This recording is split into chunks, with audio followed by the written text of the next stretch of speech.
It's somewhere between Christmas and New Year. We're in that weird phase of not knowing what day it is, what time it is, or what I'm meant to be eating. But on Christmas Eve, the daily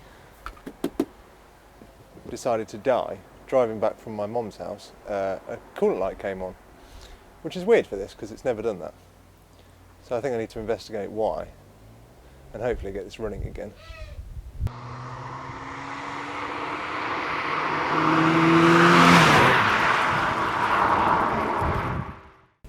There seemed to be a pile of coolant down this left side of the engine. I'm going to hazard a guess that it's the top hose flange, which are quite common on M57 engines leaking.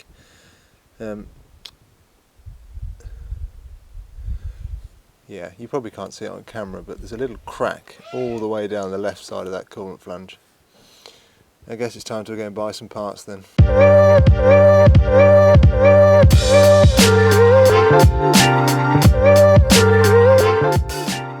After a properly wet and dreary drive, I'm finally at my favourite place of all time, the B&W dealership, where I've managed to pick up coolant flange,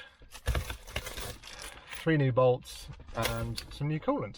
And I'm actually surprised for a change. I had a quick look online when I knew what the fault was for the part, and it was 40 quid, 50 quid on eBay, which is ridiculous. Considering new, it was £14 from B&W, which I'm very surprised at. Now I've got all the bits to need to fix it. I'm going to get to it, but not today, because it's absolutely chucking it down. I'll wait till tomorrow. I'm back. Coolant flange, some bolts, and some coolant to top up the bit that it's chucked on the floor. Luckily I've taken this engine apart before, so I know how to get to it. It's not easy though. To take off the top coolant flange, I have to remove all of the inlet manifold, the airbox system, which in turn sounds like an easy task, but there's lots of pipes, lots of clips, lots of wires that need to come out of the way first. I best get to it then.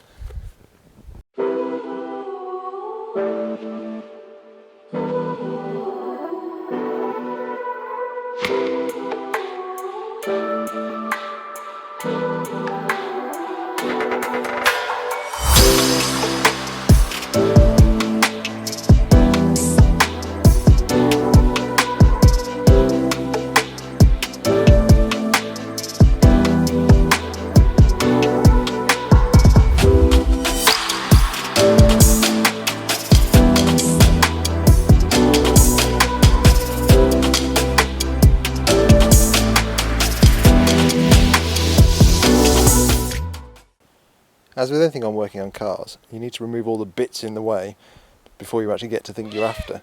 So after this coolant pipe here, we need to remove the whole inlet manifold. So it's easy just to start at the beginning.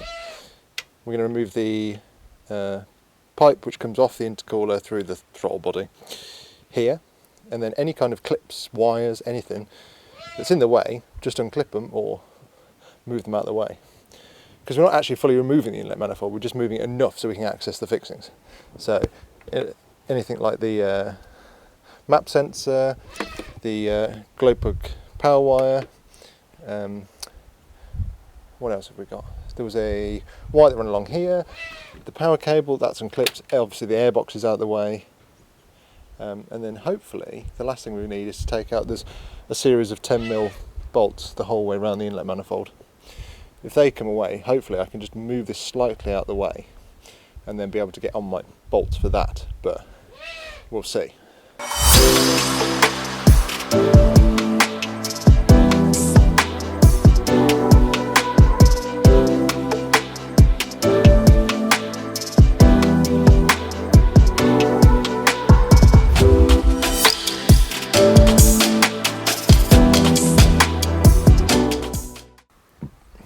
Right, after much faffing, inlet manifold is sufficiently away from the head. There's a decent gap there, so at least we can get, you can probably just see it under there, the 3 fixings on the coolant flange. That was clean 15,000 miles ago. Gotta love a modern diesel, haven't you? But yeah, it's literally just a case of every connector, every clip, that's in the way, unclip it. So this front part of the harness needs to move. That's part of the connectors for air conditioning compressor, alternator, swirl flaps, and then just kind of move it out of the way. I'm being a bit lazy here and not removing it fully. Although I have just noticed there's just down there, the intake appears to have been leaking slightly, so I'll give that a little clean up before it goes back in. I'm being cheap and not replacing the inlet manifold gaskets because they were new 15,000 miles ago and they're really expensive, so I'll hopefully get away with it on this one. And there it is.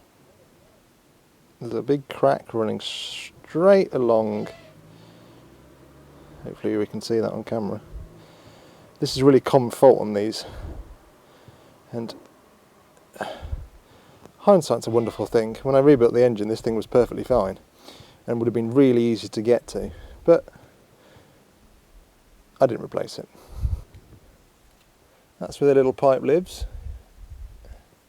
I'm going to give the little flange a little clean up, and then we'll get the new one seated, torqued up, and in the style of Haynes manual, refitting is reversal removal. All of this needs to go back, but after I've done a bit of cleaning, because just in there, quite hard to see on camera, it's a bit goopy, so we'll give it a clean. Right, the coolant flange is in. Those little bolts are 8 Newton meters, so best not to over tighten them because it's only a little plastic housing. I've cleaned up the face. I mean, it's not the best job, but it'll be alright. And then make sure your inlet manifold gaskets are pressed back into their holes, because the last thing you want to do is crimp one of those when you push it all back together, because you'll have a boost leak, which won't be ideal. And then when we've all got it bolted together, I'm going to clean that out and then try and get the rest of it back together. I think I've realised why there's so much gunk here. When taking this apart, there's 3 fixings that hold the, well, that's the, down here, that's the pipe off the intercooler. So pipe off the intercooler, this is the pressurised side of the system into the inlet manifold. One of these was loose, which I obviously missed the first time round, which wasn't ideal, but we learn and move on. Naturally, being winter in the UK, it's raining, so I'm filming this while stood under the garage. But inlet manifold's back on, all the sensors are plugged in, alternators plugged in, AC compressor, all that fun stuff. All the wires are rerun, so I'm just going to put the acoustic cover back on the top of the engine cover, those bits and bobs, but we'll leave those off until I've put coolant in it and checked for leaks. It's just about stopped raining, so I can carry on with this now. Acoustic shields are back in, airboxes back in, maps plugged in.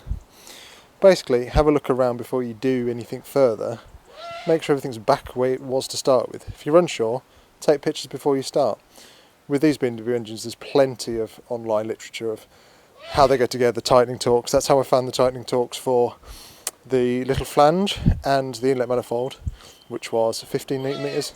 Nothing's very tight on these inlet manifolds because they're all plastic, so you don't want to do them too tight, otherwise you'll start cracking things. Well, they do that by themselves, so. But yeah, we're in a position where everything's connected. Engine cover's off, obviously, so I can check for leaks. But it's time to bleed the cooling system now. This has probably only lost probably 1.5 litres, as I turned the engine off pretty soon after the light came on, so I don't think I've got too much to do. But first things first, expansion cap off. Fill it up with your coolant of choice, but we're going genuine today. This could be interesting one-handing.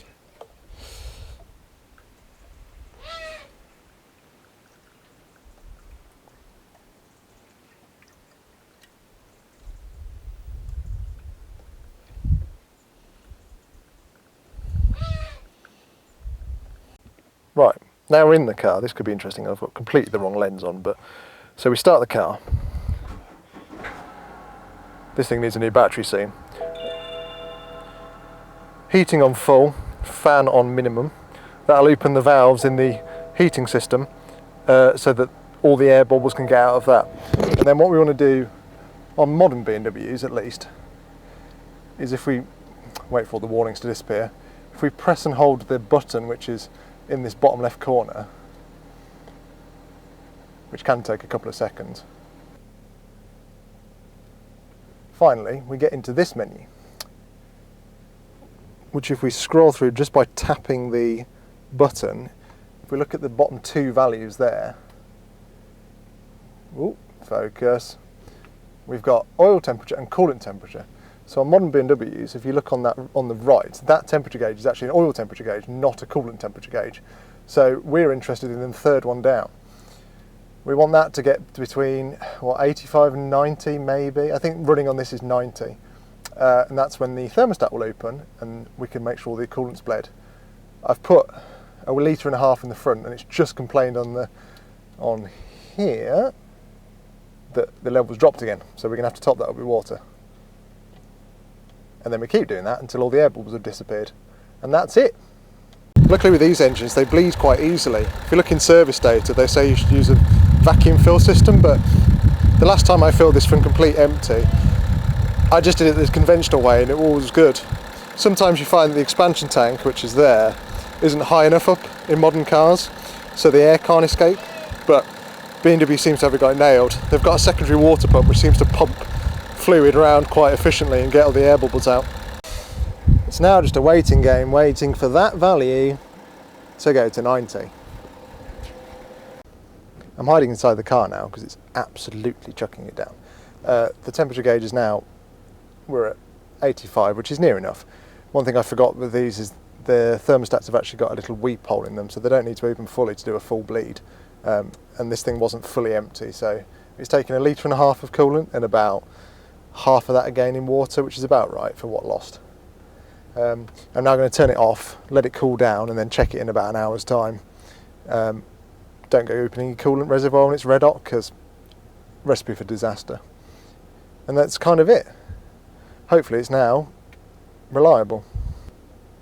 Luckily for me, this was a really easy one to fix. Firstly, being a known problem of the N57 engine in a BMW, and secondly, it was damn right obvious being right at the top of the engine. But with anything on cars, have a look. I mean, a visual inspection is the first thing you should do if you've got a problem, and 9 times out of 10 it will stare you in the face.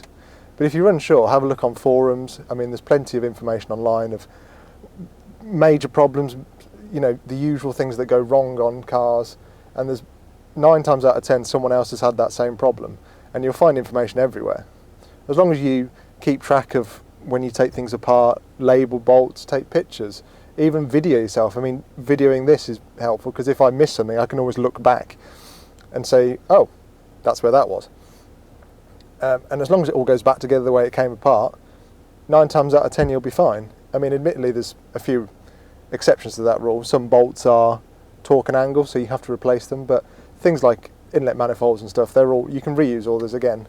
I did buy new bolts for that coolant flange because the last thing you want to do is strip one of those heads and then have to reuse it. They're like 30p each, so I'd rather put new stuff in for that, because then at least I don't have to go back to the dealership just to get a 30p bolt.